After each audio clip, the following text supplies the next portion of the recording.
Hello, and welcome to the latest installment of Bean Steamers.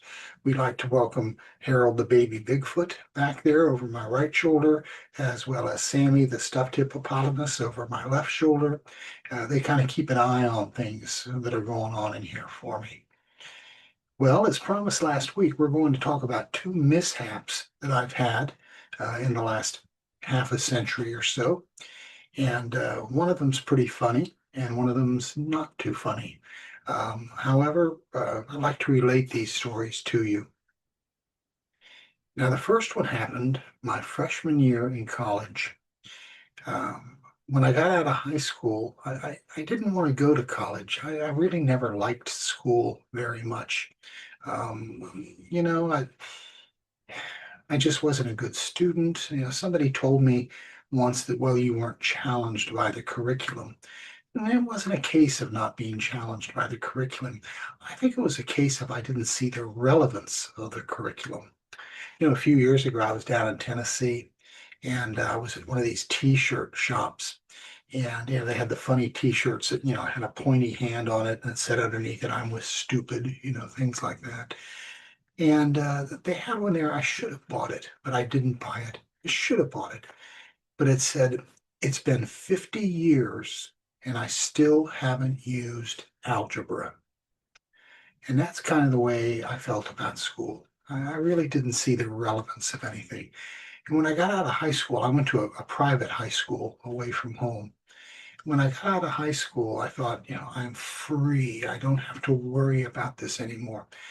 Well, I found out on the day that I graduated that my parents had applied to a college in southern Wisconsin. They wanted me to attend, and I had been accepted, and I was going to go to college in September.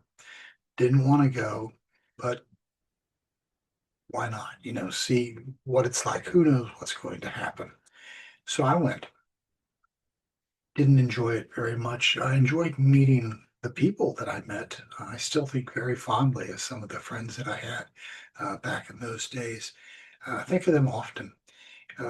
Haven't seen them in over 50 years, but I still think about them occasionally. But at any rate, I was sitting in this one bedroom apartment in town. I lived off campus and was sitting in this apartment. I was reading a magazine article. And the magazine article, I can't remember what it was about, but in reading this magazine article, I came across a word that I had never seen in my life. And I had no idea what this word was. Now, of course, the easy solution would have been ask someone. They'll tell you what it is. But I was an 18-year-old punk kid. I was thought I was a lot smarter than I was, and didn't want to ask anyone. I didn't want to be embarrassed by that. I thought, well, the next time I get up to the main campus, which probably would have been the next day, I'll stop in the library and look it up in the dictionary. I didn't own a dictionary then. Well, one thing led to another. I got sidetracked. Long story short, I just forgot about it. And I never did get a chance to go to the library there on campus and look up that word. I just didn't think about it. Well, fast forward now to about 1973, maybe somewhere around in there. I came across the word again. And this time I owned a dictionary. So I went and got the dictionary and I looked it up. And guess what? It wasn't in the dictionary.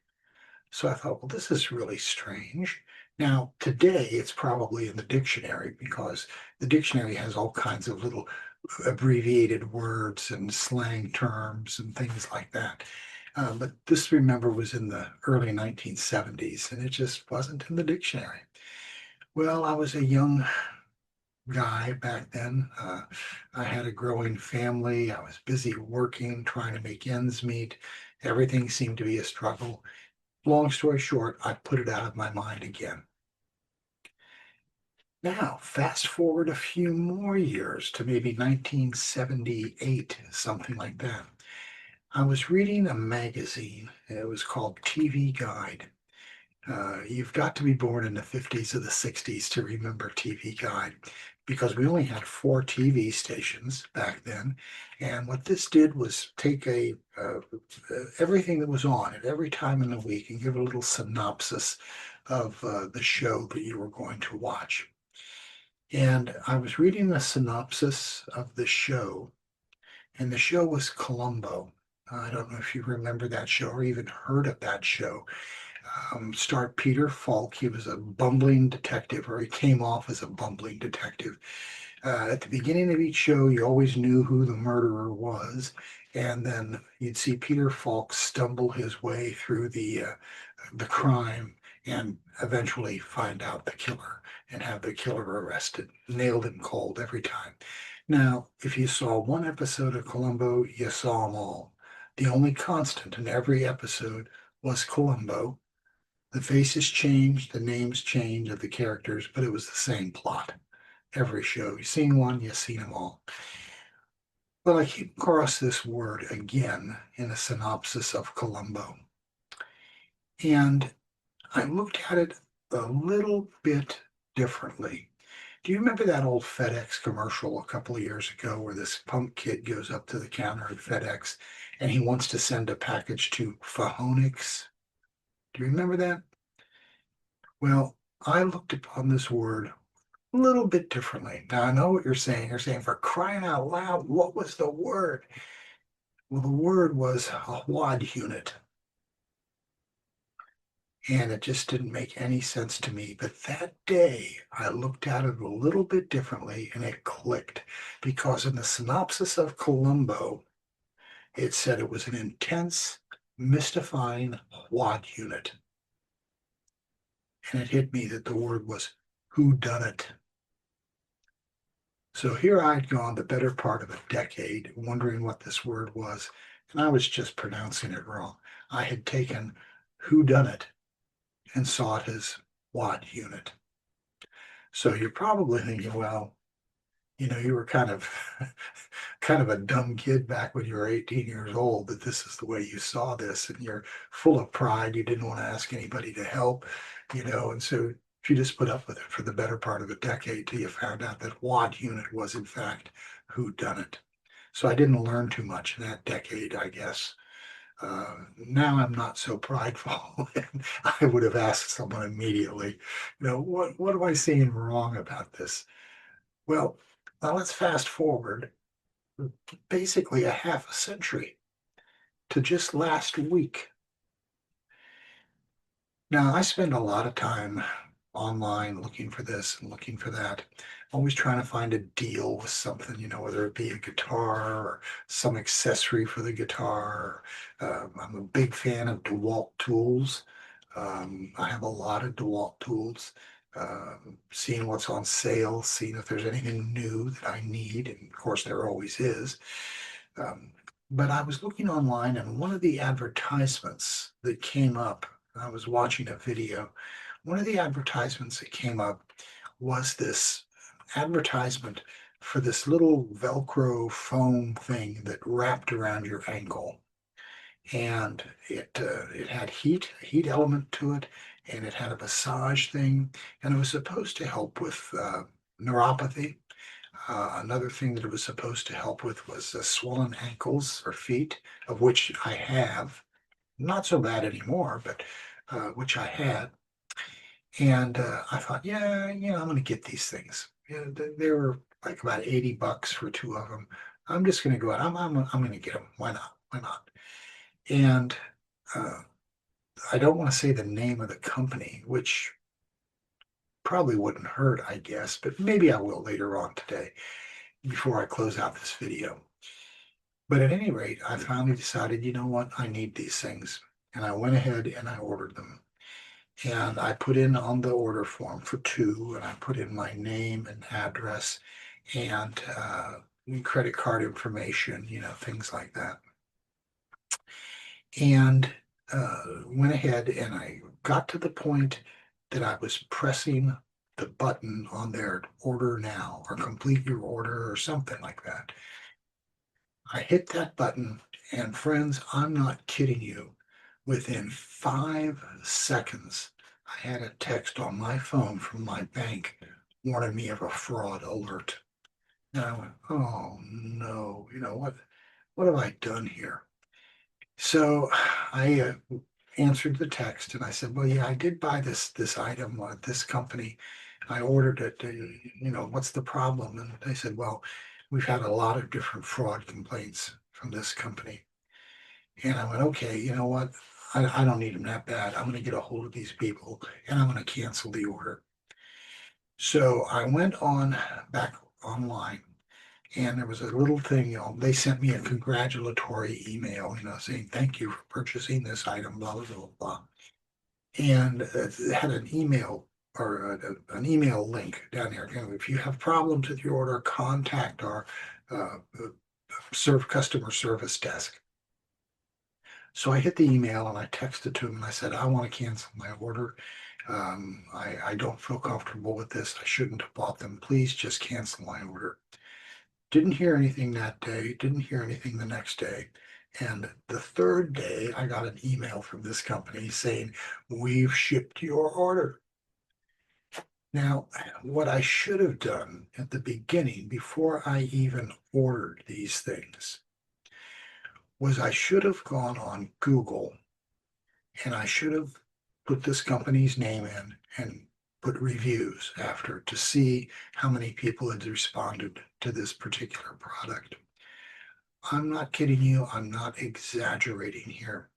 There was page after page after page of people who were furious with this company. They ordered two, they sent them four. Yeah, it is unbelievable. They won't respond to customer service. They did not have one good review on this Google website. I was absolutely beside myself. Now, the corker to this is, as I said, there was people that had complained that they didn't get what they ordered. They got more of it. So I went to my bank and I went on my bank's website and I looked at the amount that they charged me. Remember, these things were about $39 a piece. When I ordered them, it said, oh, you qualify for an extra discount, $37 a piece. And it came up total owed $69.80, I believe. With tax, it was 75 something. I was charged $111. Now, the banner I checked had free shipping applies. Shipping was $16.99. Free shipping, it said right on there, free shipping. Well, they charged me $16.99 for the shipping. Then they also charged me $14.95 for some physiotherapy thing or something that it was a reoccurring monthly expense that I could sign on to their website and get advice about the particular ailments that I was suffering from and how this product would help them and how to use it better and all this. It's nice that they give that information out, but to charge me $14.99 every month. Well, I finally got a hold of somebody who told me to go to this particular part of the website and I could easily cancel this order. Well, they've already shipped the order. I'm stuck with the ankle things, but I could cancel the $14.99 reoccurring charge and maybe get the $16.99 shipping costs back. So I went in there and I canceled everything. Now they're supposed to bill me. Today is July 14th, 2026. They're supposed to bill me another $14.99 on July 28th. So we'll see if they do. I went to my bank and they said, well, there's really nothing we can do because they've already shipped the product, and they didn't itemize in the amount that they took out of your account. They didn't itemize the therapy thing and the shipping charges. So you're getting the product. There's really nothing we can do. So at any rate, they said, now if they charge you again and you can prove you told them to stop it, which I can, then they'll file fraud charges against them. So at any rate, I got these things in the mail rather quickly. It was fast shipping. I guess that's the way they operate. I got these things in the mail and I thought, what have I done? What have I done? And I had contacted this company 3 different times. One time I got a response from Wyoming, the state of Wyoming. One time I got a response from them in Connecticut. And one time I got a response from them in Mississippi. So they have at least 3 offices in 3 different states. All these scams that they're running on people, the only way that this can work, and I don't understand business that well, but the only way that I see that this can work is if all the employees, of which there's probably at least several hundred, if all these employees are in on the scam, maybe they're getting a percentage. If we can bill this guy for more, charge extra for this or charge extra for that, and they get a percentage, kind of a finder's fee or a commission, on the fraudulent charges that they send out. But the only way I can see it working is if everybody's in on the scheme. I don't know. I don't know. Um, we'll see. We'll see. Now, somebody told me, well, they're just greedy. They just want to make more money and more money and more money. And uh, that could be it, I guess. But it hit me after I tried these ankle things. I charged them up. They're kind of a USB charged. I charged them up and I put them on my feet. They work great. They work great it says to don't use them more than 15, 20 minutes at a time. Within a couple of days, the swelling was gone from my ankles. I was able to get shoes on that I have not been able to wear in 10 months. Just before I started suffering from these swollen legs and ankles and all this, which was due to two major surgeries that I had since September of 25. I mean, I had just bought a beautiful pair of Florsham dress shoes, and I couldn't get them on. I can get them on.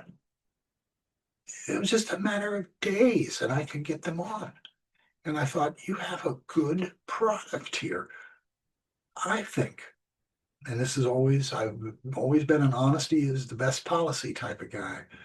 I think that if you were above board and you treated your customers correctly, you could probably double or triple the money that you make. It doesn't make any sense to me why they have to lie and they have to cheat. If it's a bad product, it would make perfect sense, but it's not. They work great. So, did I really get scammed? Yeah, well, I got scammed out of $30, I guess. But in the scope of things, I would have rather paid the $30 and had my ankles feel better. It's unbelievable how well these things work. So I lost $30 on the deal. We'll see if they bill me again on July 28th for the $14.99.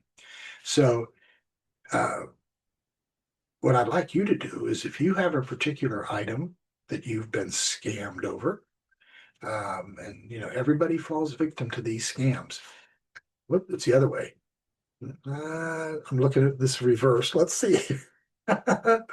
There it is. It's right down there in the corner. Garbanzo Studios. You can get a hold of me at garbonzostudios@gmail.com. Take the space out between garbanzo and studios. Garbonzostudios@gmail.com.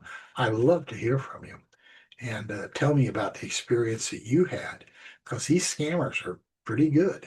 They're pretty good. Uh, Sometimes they're so good you don't even know that you were scammed sometimes. So if you'd like to relate these things to me, I'll gladly put it on the internet and relate your story to the public out there. Um, and that's going to take care of it this week. And didn't have a script for this or anything. I just kind of started talking. But that's going to take care of it this week. We'll see you next week on a new installment of Bean Steamers. Have a good week, and we'll see you next Friday.